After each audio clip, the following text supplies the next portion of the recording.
I think people's standard kind of ranking of the context where they most care about using resonance. 1 is like helping others, when they're kind of stuck or upset or something like that. 2 is conflict. 3 is with self. And then 4 is casual conversation. Some of the things I think that people often do when emotions are involved for someone else that I would describe as not resonance. Now, these things aren't necessarily bad. It's just that my view is that they're unhelpful when emotions are present for the other person. It's like these things can be great if they're done after the emotions are dealt with. Giving advice, like here's what you can do. That's a huge one. Just generally giving logic and rationality and reasons and explanations like, oh, here's why this isn't an issue. You're actually not thinking about this part of it. So it's actually not a problem. Another similar thing, reassurance, like, oh, it's actually going to be okay. Like you don't need to worry because of this, this, and this. Those are all well intended, but they don't quite have the desired effect. Then there's also like fixing or distracting, like, let's go do this. Let's go do something fun, blah, blah, blah. Or like, here, like, let me actually just solve it for you to like get you out of your uncomfortable emotions here. And then probably the last, and this one's kind of I find it sometimes a funny one, which is when someone says like, oh, I understand, or like, I hear you. My expectation whenever someone says that is that the other person is going to feel very not understood because it's like you're trying to convince them that you understand them rather than demonstrating that you understand. And then the resonance thing, there's like 3 main tools. It's like copy statements, guess statements, and exaggeration statements. So I'll do a quick example and then we'll go into the thing. This is from someone that I was teaching resonance to. They were skiing with their girlfriend and their girlfriend was tired and kind of wanted to stop and was sitting down kind of mid-slope. And I think their default response was kind of more of the reassurance, like, oh, like you're doing really great. Like you can keep going, kind of trying to fix the emotion that way. The resonance example might be something more like, oh, like you don't want to do this slope in the first place. And the guess might be like, I bet you wish we were just back at the cabin. And the exaggeration might be like, oh, you only did this run because I convinced you to do it. And you wish you had not listened to me because you knew you didn't want to do it in the first place. So you're making a really big deal of it all. There's a lot of stuff that I would like to communicate to people about resonance. Sounds like there's a lot of stuff that you would like to communicate to people about resonance. Yes, there is. It is also, I've had the experience where someone can understand it perfectly conceptually, and then they go to say a resonant statement, and it is like completely the opposite of what I might be imagining. Sounds like even if people understand it conceptually, you have this experience where when they try to do it, it's nothing like what you were imagining. Yes, exactly. And also, I've seen for me and some of the other people that I've taught it to, I mean, for me, it's, completely life-changing. Number one skill I wish I could give to my younger self. For a small percent of people, it's like game changer. And so there's also some thing of like, oh, I would love to figure out ways of how to transmit it to people without needing to, one-on-one teach everyone. But you've seen that it's life-changing for you and that it's a game changer for a percentage of people. That's right. And you want to find ways where you can share it with more people without doing it one-on-one all the time. Yes. Awesome. Great. That's 3 in a row. It sounds so simple. It's like, oh yeah, you're just copying the same thing. And then, but people will do that. And then they add other things that make it very much not a resonant statement, and it's not going to resonate in most cases. Okay. Tool number 2, guess statements. So it'd be kind of same thing, get 3 guess statements in a row. And what a guess statement is a copy statement first, followed by a guess that starts with either but, because, or you wish. And then a couple tips on the guess. It's like in the skiing example, you want to do more negative guesses rather than more positive guesses. You wouldn't want to do like but you also know like that it's going to be fine and you're going to be able to do it. Right. You want to let me go to the positive first. You want to go to the negative because like that's going to be that's almost always the stickier one. Let the other person add the positives, basically. You want to use the words that you think I might use, not your analysis. An error mode that I see in people is they'll do like and it seems X, Y, and Z, and then they give you their analysis of what the other person is like thinking or feeling. And it may be correct, but like it's not going to land as well with the other person. What lands well with the other person is like what they would say. So they may be feeling sad, but if you say, oh, it seems like you're feeling sad, but if that's not what they would say, like they're going to reject that because it's like you want to deal with what's on the surface for them, like what they're ready for, all this kind of stuff. Yeah, there's a lot of stuff that I'd like to communicate about resonance, both the kind of excitement about it, but then also the reality of that it's like challenging to onboard to without live feedback or something like that. there's a lot that you want to communicate about resonance, but you wish it would be easier to communicate it at scale and onboard people. Totally. I would love that. That'd be so good. I wish there was some yeah, absolutely. I wish there was an at scale way that I could onboard people to it in a way where they would get to baseline of the skill where it's enough for them to have that kind of magic moment experience, which doesn't take very much. It's just that I haven't, succeeded in doing it any kind of like async ways yet. You want to get people to this magic moment experience, but you haven't found a way to do it asynchronously. Right. You wish you could. Yep. And also, I know that like if there's something to figure out here, like eventually I'll figure it out. And it's also kind of a fun journey. Like it's a puzzle. I like solving puzzles. This is a fun puzzle. It's like I don't need to, force myself to do any of it. It just is like a great hobby. So, I'll get there when I get there kind of thing. Yeah, it sounds like it's a fun journey for you because you enjoy solving puzzles and you have faith that you'll get there when you get there. Totally. The way that I conceptualize it is copy statement is like, oh, he understands me. Guest statement is like, oh, like he kind of sees what I'm going through here.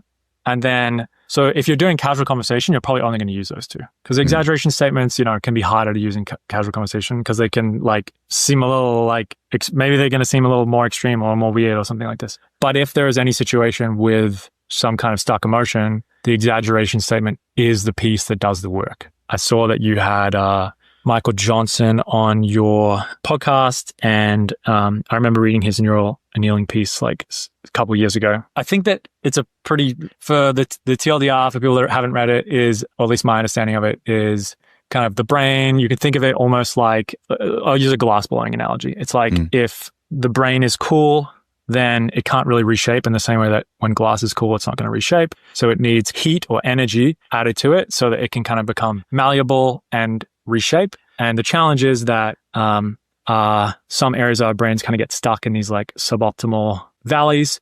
And so we need some kind of injection of energy to allow that part to basically heat up and then recool. And I think that that's like kind of why exaggeration, my guess is that's like kind of explains why exaggeration statements work, because it's kind of like you're taking a thing that's stuck and you're exaggerating it until it has enough energy that it can then kind of reflow and recool. I may be totally wrong. This is just more of a vibes feel. Checks out to me. I like it. I like the image. Nice.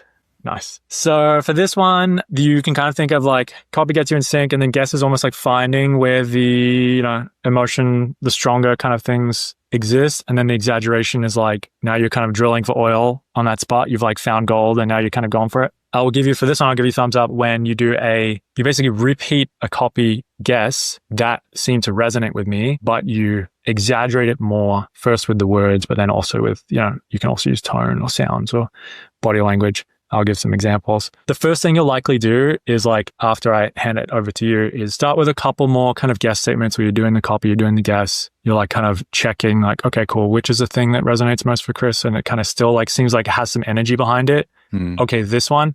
Okay, great. Now I'm going to like slowly start kind of exaggerating this one up until it seems like that one's kind of done, which is an experience, sometimes an experience I have with resonance. It's like, it's so weird because it's so different to how conversations can go sometimes without resonance, where it's like someone has something that they're really emotional about and you do a really good job of resonance. And then it's just like all of a sudden, like that thread of the conversation just like disappears. So back to exaggeration statements. For this one, I'll give a thumbs up when you do a guess. So it's, which a guess contains a copy. So it's a copy and a guess, one that resonated with me. And you're going to kind of like slightly exaggerate the words of it. And you're going to basically then keep exaggerating the words of it.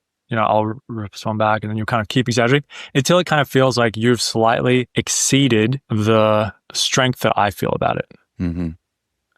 And I appreciate the kind of the smiling on that. It's like, cause that is kind of the key. It's like, you have to go like slightly, you're not going to magically do it at exactly the right level. So like you really only know you've done it at the right level once you slightly exceed it. And it's kind of, if I feel 100 out of 100 out of something, and you give me a 20 out of 100 emotion on that, maybe you're going to help me process 20 and I'm going to go down to feeling 80 out of 100. But if you give me 101 out of 100, like great, like maybe I'll get back down to 0. For the demo, we'll probably just do, again, like 3 in a row. But I think like in a normal, if someone's stuck, maybe you're kind of doing something that feels like repeating the same exaggeration statement, lightly paraphrased, like 10 times before you're done. And you can know when you're done once it's like anti-bad vibes. Whenever there's like bad vibes or a bad mood, it's like, to me, that is like, okay, there's some like stuck emotion somewhere, either for this person or like in a relationship, in a dynamic right now. And you know that it's done once you can just kind of feel it goes back to like flowing and easy. There isn't any like energy that's holding it back on that other thing. It's not like the person's still trying to talk about it. They just totally move on. Or if you're doing it with yourself, it's just like, cool, like I'm just kind of done. Okay, let's go into this. So yeah, the cue I'll say is like, start with a couple copies and guesses, find the thing that you think resonates. And then once you think you find that, then start the exaggeration ramp first with words. And then once you kind of have hit the right-ish level on words, then you might try the tone, the body language, that kind of stuff. Okay, so yeah, I'm excited to teach people the resonance stuff, and I would love to, find more people that kind of see it as beautiful as I see it, kind of thing. I'm well aware that it's tough to onboard people to it. You would love to teach people about resonance, but part of you is a little bit frustrated that not everyone immediately gets it and sees it the way that you see it. And you wish that the magic would just be more clear. Totally wish the magic would be more clear. I wish it's like, I get that it's hard. It's like I view it as like fault of the teacher kind of thing. I really want to find a way to like teach it in a more scalable way. That'd be great. But it's like, it has to work. You want to figure out how to teach it in a way that's scalable, where it works. And you wish you knew how to be the teacher that could do that. Totally. Oh, by the way, I should have also kind of snapped on the first one as well. Whenever you do a guess and it's not the right guess, that's still resonant thing. People always appreciate, and it's always a helpful thing to give someone a sincere guess at what you like think they might be trying to put into words. So it's always kind of a resonant thing. I'm sure there is going to be some way, and I'm going to find it's going to be cool. But also, like, there's part of me that's like worried. It's like, fuck, like that would suck if I can't find the way. And some of the other projects I've done have like, been more about helping people raise money or get jobs or like earn more money and things like this. And it's like a lot easier to get people to care about that. And I wish that as much as people care about all that stuff, they care about the resonance stuff, which I see as like, being more helpful to people's lives. So there's probably also a bit of that. I want to find the thing, and I would be sad if like I can't find like a more scalable way. And I also wish that I wish that it was as juicy as helping people, increase their income and this kind of stuff. Yeah. You want to find how to teach this in a scalable way. There's a part of you that isn't 100% sure that you'll be able to do that. And that makes you kind of sad.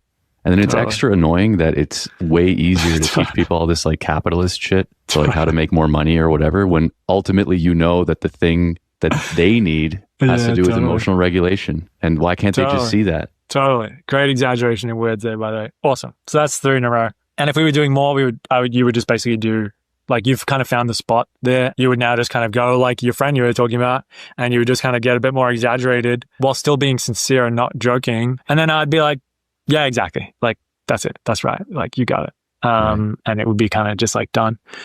You did great. You did great on the copies, you did great on the guesses, and you did great on the exaggerations.